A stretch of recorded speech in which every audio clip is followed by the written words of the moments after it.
महाराष्ट्र में पहली बार Aamir sir institute लाए हैं free coaching for 11 science on YouTube और 12 साइंस महाराष्ट्र बोर्ड और MHCET की तैयारी सिर्फ 3500 में।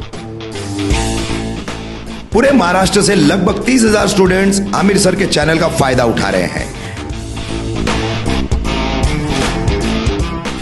ज्यादा जानकारी के लिए स्क्रीन पर दिए गए नंबर पर संपर्क करें।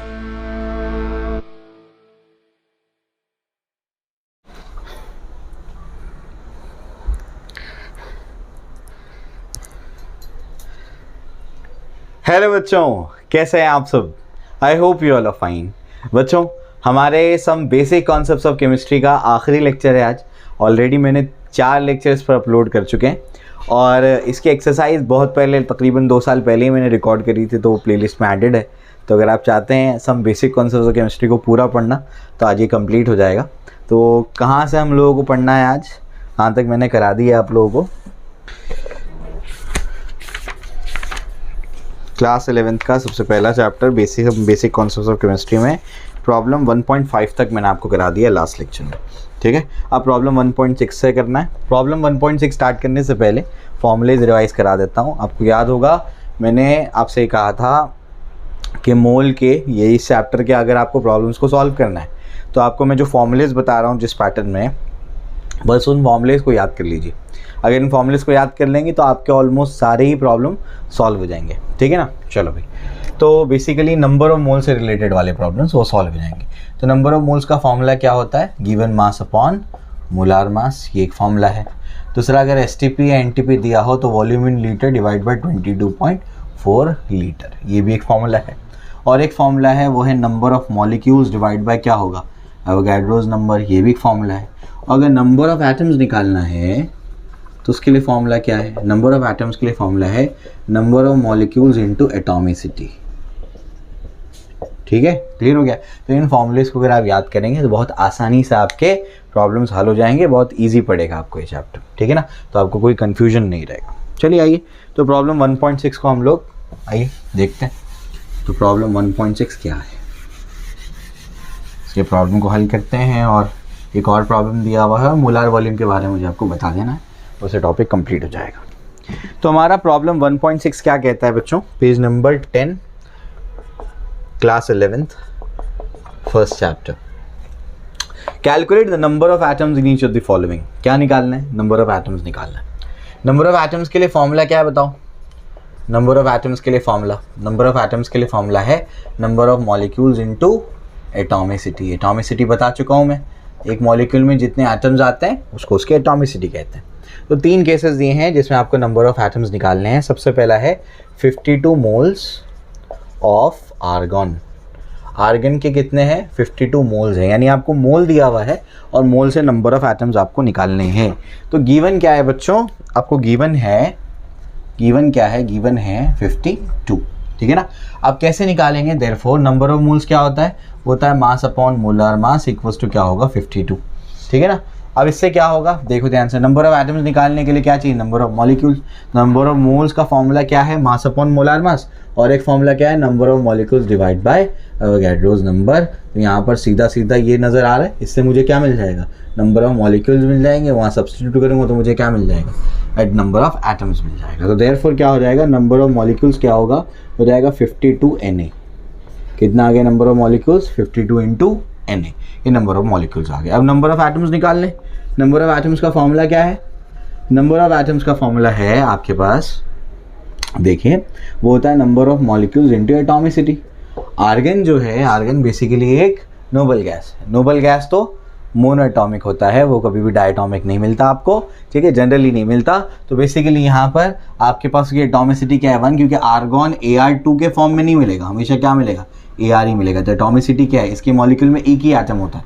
नंबर ऑफ मॉलिक्यूल्स क्या होगा? 52 Na मल्टीप्लाइड बाय 1, यानी क्या होगा? 52 इंटू Na का वैल्यू पुट कर दो। अगर बुक में दिया है तो, हाँ बुक में दिया गया है, मैं अप्रॉक्सीमेटली पुट करता हूँ 6 इंटू 10⁻23। तो बताइए क्या होगा? 6 2 ज़ा कितना होगा? 12, 6 5 ज़ा कितना होगा? 30 और 31 इंटू 10⁻23 एटम्स। तो 52 मोल्स में इतने एटम्स होते हैं। ठीक है, क्लियर हो गया? तो अप्रॉक्सीमेटली इतना ही आपकी बुक में दिया हुआ है, 313.144 इंटू 10⁻23 एटम्स ऑफ आर्गन। समझा? ठीक है ना। चलो भाई, तो इतनी आसानी से निकाल सकते हैं। मैं जो तरीका दे रहा हूँ उससे आपको ज़्यादा आसानी होगी एज़ कम्पेयर टू बुक का तरीका। ठीक है, चलो भाई आ जाओ। उसके बाद जो है सेकंड क्वेश्चन यहाँ पर क्या दिया गया है, सेकंड क्वेश्चन दिया गया है आपको 52 यूनिट्स ऑफ हीलियम।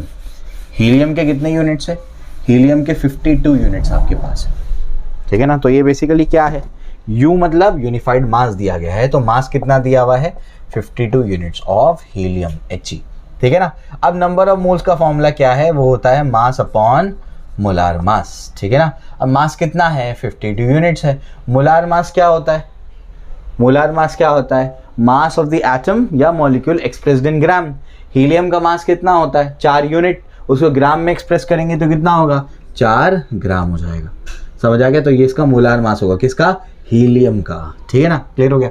अपने को निकालना है number of atoms. Number of atoms के लिए क्या चाहिए? नंबर ऑफ मॉलिक्यूल्स अपने को निकालना पड़ेगा। ठीक है ना। चलो भाई, अब कैसे निकालेंगे? तो नंबर ऑफ मॉलिक्यूल्स क्या होगा, इन दोनों को कंपेयर कर लो। नंबर ऑफ मॉलिक्यूल्स क्या होगा 52 units. 52 units divide by 4 gram multiplied by क्या हो जाएगा? एन वहाँ जाके मल्टीप्लाई होगा। इतना मैंने कंसिडर किया है क्योंकि इक्वल है आपस में, तो ये दोनों को कंसिडर कर लिया मैंने। अब आगे की कहानी क्या होगी मैं आपको समझाता हूँ। बच्चों याद रखना कि 1 यूनिट इज 1/Na ग्राम। याद रखना हमेशा, ऐसे इसको डिफाइन किया गया है कि 1 यूनिट जो होता है वो क्या होता है? 1/Na ग्राम होता है। ध्यान रखो, उसको बहुत काम आएगा आपको। तो 52 इंटू 1 यूनिट की जगह क्या लिख दोगे? 1/Na ग्राम डिवाइड बाय क्या होगा? 4 ग्राम मल्टीप्लाइड बाय क्या है? मल्टीप्लाइड बाय Na है। तो ये Na वो Na क्या हो जाएगा? कैंसिल। ग्राम और ग्राम भी क्या हो जाएगा? कैंसिल। 4 1 जा 4 1 जा 4 3 जा, यानी कितना हो जाएगा मेरे पास? नंबर ऑफ मॉलिक्यूल्स कितने हो जाएंगे मेरे पास? आ जाएंगे 13। कितने आ जाएंगे? 13। तो यहाँ पर कितने आ जाएंगे? देखो, नंबर ऑफ मॉलिक्यूल्स कितने आ गए? 13। अब नंबर ऑफ एटम्स निकालना है मुझे। नंबर ऑफ एटम्स निकालना है। नंबर ऑफ एटम्स का फॉर्मूला क्या बताओ? Number of molecules into atomicity. Helium भी क्या है? एक नोबल गैस है। नोबल गैस हमेशा मोनोएटॉमिक होता है, तो एटॉमिसिटी क्या होगी? 1। तो नंबर ऑफ मॉलिक्यूल्स इनटू 1, और नंबर ऑफ मॉलिक्यूल्स कितना आया? 13। यानी कितने एटम्स आएंगे? 13 एटम्स ऑफ हीलियम आएंगे 52 यूनिट हीलियम में। समझा? क्लियर हो गया? तो आपको बुक के तरीके में बहुत सोचना पड़ता है। मैं आपको एक ऐसा तरीका दे रहा हूँ जिसमें बहुत ज़्यादा बगैर सोचे आप बस फॉर्मूला लगा देंगे तब भी आपका आंसर आ जाएगा। ठीक है ना, क्लियर हो गया?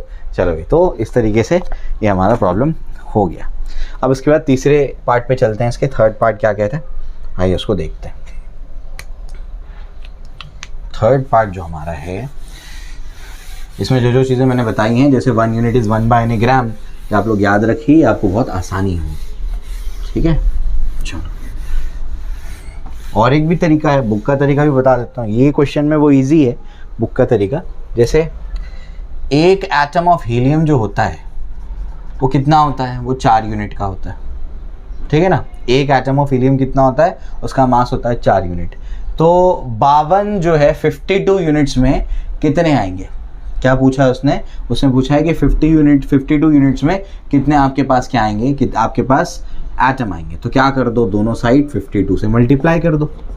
ठीक है ना। अब 52 यूनिट में कितने आते हैं, तो ये 4 को नीचे भेजना पड़ेगा। तो क्या हो जाएगा? 52 divided by 4 atoms of helium. इसमें 52 यूनिट में 4 को नीचे भेज दिया।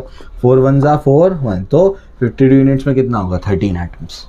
समझ आया? ठीक है ना। तो ये केस में ये इजी लग रहा है आपको, इजी है भी, लेकिन आगे के केसेस में हो सकता है आपको थोड़ी सी डिफिकल्टी हो। इस वजह से मैंने आपको प्रॉब्लम के तौर पे वो फॉर्मूले लेकर के समझाया कि ऐसे भी इसको सॉल्व कर सकते हैं। तो जो तरीका आपको इजी लगे, उसमें मैंने कुछ नई चीज़ें भी आपको बता दी कि 1 यूनिट क्या होता है, 1/Na ग्राम। ठीक है, ईजी होगा इससे आपको आगे के प्रॉब्लम्स में।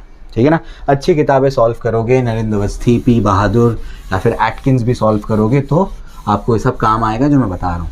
ठीक है, चलो। अब जो है हमारा इसी का सब क्वेश्चन 3। तो सब क्वेश्चन 3 में क्या दिया हुआ है? सब क्वेश्चन 3 में दिया हुआ है मास दिया हुआ है, वो कितना है? 52 ग्राम्स ऑफ हीलियम। अब 52 ग्राम में कितना है वो अपने को निकालना है। आइए देखते हैं 52 ग्राम में कितना है। तो सबसे पहले मास दिया गया है, तो नंबर ऑफ मोल्स का फॉर्मूला क्या होता है? होता है मास अपॉन मोलार मास, या फिर number of molecules divide bye Avogadro's number. तो मास कितना है बच्चों? मास अपने को दिया गया है 52 gram divide by molar mass इसका कितना होता है हीलियम का 4 ग्राम, मोलार मास मतलब mass expressed in gram is equal to number of molecules divide by क्या होगा एवोगाड्रोस नंबर। ठीक, क्लियर हो गया। चलो भाई, तो ये अपने को समझ में आता है। अब ये ग्राम और ग्राम तो कैंसिल हो गया, ये कितना हो गया 13 हो गया, तो नंबर ऑफ मॉलिक्यूल्स कितना होगा हो जाएगा 13 Na। तो नंबर ऑफ एटम्स कितना हो जाएगा, नंबर ऑफ एटम्स मैं आपको जो बता रहा हूँ एक ही पैटर्न पे चलने वाला है, कुछ नया नहीं सोचना किसी में, बस वो फॉर्मूले को लगाते जाओ आंसर आते जाएगा, तो ईजी होगा उससे। 13 Na number of molecules, atomicity क्या है हीलियम की 1, एक ही एटम होता है उसके मॉलिक्यूल में, तो बेसिकली आपके पास क्या है 13 Na एटम्स। तो 13 Na एटम्स होते हैं। 13 Na मतलब 13 इंटू 6 इंटू 10⁻23 एटम्स हो जाएंगे। मल्टीप्लाई कर सकते हैं आप लोग, 6 3 का कितना होगा 18 और ये जाएगा 78 इंटू 10⁻23 एटम्स। ठीक है, चलो भी, तो इस तरीके से नंबर ऑफ एटम्स जो है हमारे पास Na है, नंबर ऑफ एटम्स हमारे पास ऐसे आया। ठीक है, क्लियर हो गया। तो आप देख सकते हैं कि आपकी बुक में भी अप्रॉक्सीमेटली वैसे ही कुछ दिया हुआ है, 78.286 इंटू 10⁻23 एटम्स। क्यों आया, क्योंकि मैंने इसको 6 लिया है ताकि कैलकुलेशन ईजी हो। बाकी आप लोग एग्जैक्ट कैलकुलेशन खुद से कर सकते हैं, मैं आपको सिर्फ तरीका समझा रहा हूँ कि कैसे इसको सॉल्व करना है। मेरा काम है चीज़ों को आसान करना, तो जितना आसान हो सकेगा उतना आसान करके दूंगा मैं आपको। ठीक है, चलो भाई, तो आपको अगर आप बुक के तरीके से जाएंगे तो आपको हर एक में नई चीज़ सोचनी है। अगर आप मेरे तरीके से जाएंगे तो हर एक में आपको एक ही चीज़ लगानी है, तो जब एक ही चीज़ को बार बार अप्लाई करोगे तो उसकी प्रैक्टिस हो जाएगी, तो वो इजी हो जाएगा। कुछ नया सोचोगे हर बार तो थोड़ा सा डिफ़िकल्टी होती है। चलो भाई, अब article 1.8 is moles and gases. इसके बारे में बहुत इजी है, बिल्कुल घबराना नहीं है, इसके पास बस एक प्रॉब्लम है और ये चैप्टर ख़त्म हो जाएगा। मोल्स एंड गैसेस क्या कहता है, आइए इसको समझते हैं। मोल्स एंड गैसेस में हम लोग को ये समझाया जाता है कि अगर आप क्या कर दो, कोई भी गैस ले लो, उसका टेम्परेचर फिक्स कर दो, टेम्परेचर फिक्स कर दो 0 डिग्री सेल्सियस, प्रेशर फिक्स कर दो 1 एटमॉस्फेयर, और उसका जो नंबर ऑफ मोल है वो कितना लो 1 मोल। 1 मोल मतलब कितना 6 इंटू 10⁻23 मॉलिक्यूल्स ले लो उसके, या पार्टिकल्स बोल दो, उसके इतने पार्टिकल्स ले लो। ठीक है ना, कोई भी गैस लो, ऑक्सीजन ले लो, नाइट्रोजन ले लो, हाइड्रोजन ले लो, एक्सेट्रा, कोई भी गैस ले लो, टेम्परेचर फिक्स रखो 0 डिग्री सेल्सियस, प्रेशर फिक्स करो 1 एटमॉस्फेयर, नंबर ऑफ मोल्स को फिक्स कर दो। तो कोई भी गैस लो, ऑक्सीजन लो, उसका वॉल्यूम निकालो कि इसका वॉल्यूम कितना है, इसके अंदर ऑक्सीजन भरो, ऑक्सीजन इसके अंदर भर दो। ठीक है ना, टेम्परेचर कितना 0 डिग्री सेल्सियस, प्रेशर 1 एटमॉस्फेयर, कितना मोल लिया 1 मोल लिया, यानी 6 इंटू 10⁻23 पार्टिकल्स अप्रॉक्सीमेटली। तो इसका वॉल्यूम चेक किया जाएगा तो कितना आएगा 22.4 लीटर। ऑक्सीजन को हटा दिया, नाइट्रोजन ले लिया, नाइट्रोजन लिया कि क्या किया, टेम्परेचर इतना रखा, प्रेशर को उतना ही रखा, उतना ही पार्टिकल लिए, उसका वॉल्यूम चेक किया, वो भी यही आ रहा है। हाइड्रोजन लिया तब भी यही आ रहा है। तो ये बन गया एक लॉ। ये लॉ ये कहता है 1 mole of any gas at STP और NTP occupies the volume of 22.4 litres. कोई भी गैस का 1 मोल अगर STP या NTP पे रखा जाए, STP यानी स्टैंडर्ड टेम्परेचर प्रेशर, NTP यानी नॉर्मल टेम्परेचर प्रेशर, ठीक है, इस पे अगर रखा जाएगा तो उसका वॉल्यूम कितना होगा, उसका वॉल्यूम होगा 22.4 लीटर्स। ठीक है ना। रिसेंटली क्या कर दिया गया है, STP NTP की कंडीशन में चेंजेस ये हुए हैं कि प्रेशर को 1 बार कर दिया गया। अगर प्रेशर को 1 बार करेंगे तो ये जो वॉल्यूम आता है वो होता है 22.7 लीटर, लेकिन जो पुरानी किताबें हैं उसमें यही वैल्यू लिया गया। अगर एंट्रेंस एग्जाम में सवाल आया और सवाल इससे हल ना हो तो ये लगा देना, ठीक है ना, क्लियर हो गया। ये जो वॉल्यूम है इसको बोलते हैं मोलार वॉल्यूम। क्या बोलते हैं इसको, मोलार वॉल्यूम, मतलब 1 मोल का वॉल्यूम। ये गैसेस के लिए अप्लाइड है, ध्यान रखना। तो गैस के 1 मोल का वॉल्यूम STP NTP पे कितना होगा, 22.4 लीटर होगा। समझा, क्लियर हो गया। तो ध्यान रखिएगा इस बात का कि 1 मोल का वॉल्यूम कितना होगा एट STP या NTP। STP या NTP पे 1 मोल का वॉल्यूम कितना होगा, 22.4 लीटर, ठीक है ना। तो N मोल्स का वॉल्यूम कितना होगा, 22.4 लीटर इंटू N, समझे। तो बेसिकली हमारे पास N मोल्स का वॉल्यूम कितना होगा, ये वॉल्यूम लिखा और यहाँ पर क्या लिखे, मोल्स लिखे, ठीक है ना। तो वॉल्यूम कितना होगा, वॉल्यूम होगा 22.4 लीटर इंटू N। तो N का फॉर्मूला क्या बनेगा, N का फॉर्मूला बनेगा V divided by 22.4 litre. Volume भी लीटर में है, इसी वजह से वो फॉर्मूला लिखाते हैं आपको N equals to V divided by 22.4। समझा, क्लियर हो गया। तो इस तरीके से इसको लिखा जाता है। अब इसको याद कर लो और ध्यान रखना, ये फॉर्मूला तभी यूज़ होगा जब क्वेश्चन में STP या NTP दिया हो। ये फॉर्मूला तभी यूज़ होगा जब क्वेश्चन में STP या NTP दिया हो, अदरवाइज ये फॉर्मूला नहीं लगा सकते। ठीक है ना, क्लियर हो गया। चलो भाई, तो ये चीज़ आपको मैंने समझा दी। अब जो है आगे बढ़ते हैं। आगे क्या है, अब देखिए इसको,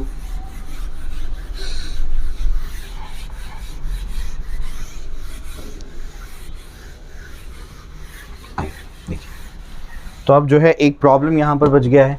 फॉर्मूला याद कर लीजिएगा, नंबर ऑफ मोल्स का फॉर्मूला जो मैं पहले से याद करा रहा हूँ, वॉल्यूम डिवाइड बाय 22.4 लीटर। अब प्रॉब्लम जो है 1.7, ये प्रॉब्लम 1.7 को देख लो। Calculate the number of moles and molecules of ammonia. Number of moles भी निकालना है और नंबर ऑफ मॉलिक्यूल्स भी निकालना है, किसका, ऑफ NH3 यानी अमोनिया का, ठीक है। Gas in a volume of, volume कितना दिया हुआ है 67.42 dm³ मतलब लीटर, एक ही बात है। Of it measured eight STP, तो STP भी गिवन है, मतलब वो फॉर्मूला यूज कर सकते हैं, ठीक है ना। तो नंबर ऑफ मॉलिक्यूल्स निकालने और नंबर ऑफ मोल्स निकालने। नंबर ऑफ मोल्स का फॉर्मूला मेरे पास है STP पर, क्या फॉर्मूला है नंबर ऑफ मोल्स का, volume in litre divide by क्या होगा 22.4, समझे, ठीक है ना। चलो भाई, अब क्या होगा, आइए इसको देखते हैं। अब हमारे पास यहाँ पर वॉल्यूम कितना है 67.2 डिवाइड बाय कितना होगा ये 22.4, ये भी लीटर में है, ये तो ऑब्वियसली लीटर में है। अगर इसको हम लोग क्या करेंगे, दोनों को आप डिवाइड कर देते, जैसे ही दोनों को डिवाइड करेंगे तो कितना आएगा जानता हूँ मैं, ये कितना होगा 22.4 है और ये क्या होगा, तो 22 × 3 करेंगे तो 66, मतलब लगभग क्या होगा 3 से कैंसिल, तो आएगा 3 मोल्स, आ गया आंसर, ठीक है ना। तो वॉल्यूम डिवाइड बाय 22.4 लीटर, ये भी लीटर में है, तो कितना आया 3 मोल्स। और नंबर ऑफ मोल्स का और एक फॉर्मूला है, क्या फॉर्मूला है, number of molecules divide bye Avogadro's number. तो नंबर ऑफ मोल्स कितने आए, वो तो 3 है। नंबर ऑफ मॉलिक्यूल्स कितना है, ये है Na, तो नंबर ऑफ मॉलिक्यूल्स क्या हो जाएगा 3Na, 3 इंटू कितना होगा 6 × 10⁻23, यानी कितना होगा 18 × 10⁻23 मॉलिक्यूल्स, समझे, ठीक है ना। तो इस तरीके से हम लोग ने इसको निकाल लिया, ये तो हम लोगों को निकालना था, ठीक है ना। तो ये हमारे पास आ गया लगभग 18 × 10⁻23 मॉलिक्यूल्स। तो बुक में पता नहीं क्या खिचड़ी पकाया है, ये तो 2 स्टेप का प्रॉब्लम है। तो जो मैं फॉर्मूलेज बता रहा हूँ उस फॉर्मूले के अकॉर्डिंग जाएँ, पूरे मार्क्स मिलेंगे आपको, कोई आपके मार्क्स नहीं काट सकता, वो स्टैंडर्ड फॉर्मूलेज उसके जाएँ, अकॉर्डिंग जाएँ, फॉर्मूलेज के अकॉर्डिंग, आपको कोई सवाल गलत नहीं होगा, आप अगर सिली मिस्टेक ना करें तो, ठीक, क्लियर हो गया। चलो भाई, तो ये चीज़ आपको समझा दी मैंने। यहाँ पर ये चैप्टर हमारा कंप्लीट हो जाता है। एक्सरसाइज जो है ऑलरेडी रिकॉर्डेड है, वो मैंने ऐड कर दिया है प्लेलिस्ट में, और प्लेलिस्ट का लिंक मैं डिस्क्रिप्शन में दे दूंगा। तो यहाँ पर आपका फर्स्ट चैप्टर कंप्लीट हो जाता है, some basic concepts of chemistry.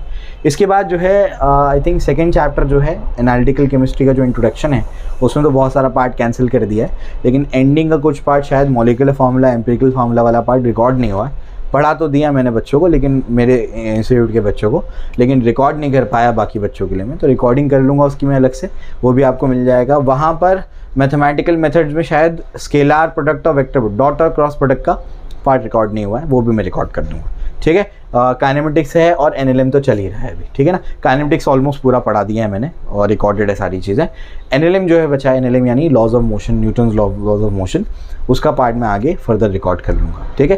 तो आई होप आपको सारी चीज़ें समझ में आई होंगी। कोई अगर डाउट हो, कन्फ्यूजन हो, तो कमेंट सेक्शन में मुझे बताइए और अपने दोस्तों के साथ में इसको शेयर करिए, ताकि हम ज़्यादा से ज़्यादा लोगों की हेल्प कर पाएँ। Okay, thank you.